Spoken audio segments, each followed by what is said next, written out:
Hello, my name is Dan Colbert. I'm a county extension agent in horticulture. I currently work in Okeechobee County, which is in the southern part of Florida, and I'm a faculty member with the University of Florida, IFAS. My global experience has been in working in Costa Rica. Our University of Florida has an internationalizing extension program where we're trying to build capacity of our agents so they can become more effective educators in our local community. The program area was horticulture that I was involved in. I went down to Costa Rica with two other county agents and some administrators for a 14-day visit, going all over Costa Rica to get to know the country. But we focused in the northwest area of Costa Rica, an area called Guanacaste. And Guanacaste is a little different environment than the rest of Costa Rica because it's hot and dry, where most of the rest of it is either cool and moist or hot and moist. So they have some unique horticultural problems and challenges there. For example, they bring a lot of the landscape plants for the developed golf courses and resorts from areas, so they bring in plants that are not adapted to the dry conditions. So our challenge was to try to provide some information on how to do landscape horticulture in a way that's more adapted to the local environment. The way we accomplished this was to set up in 2008 a 7-week training class. There were 7 different county agents. We each spent 2 weeks in Costa Rica.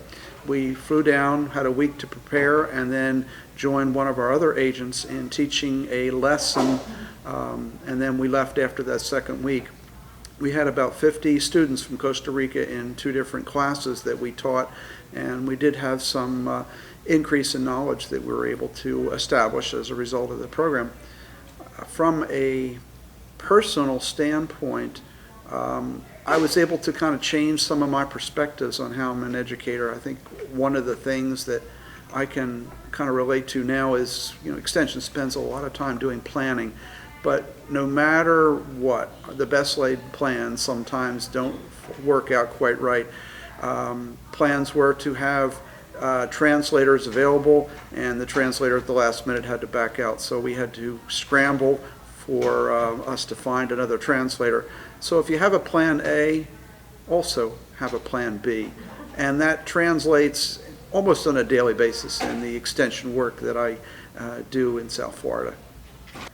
I think the value of this as an extension professional is that I'm a little more tolerant, a little more aware of cultural differences between learners of different backgrounds and different countries.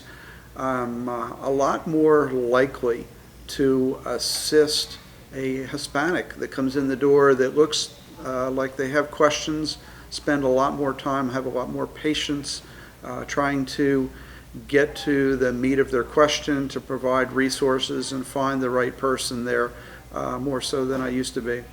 I've also, of course, being that Costa Rica's tropical horticulture, had a chance to look at some of the horticulture that is down there and learn some interesting things that can be shared with our local clientele. A case in point is the national tree of Costa Rica is called the Guanacaste tree, and this is a seed pod. And to us in South Florida, it's known as an ear tree because the seed pod looks like an ear. And one of the neat things is that this tree in South Florida is essentially a weed, but in Costa Rica it is the national tree. Different attitudes, different perspectives on the same thing.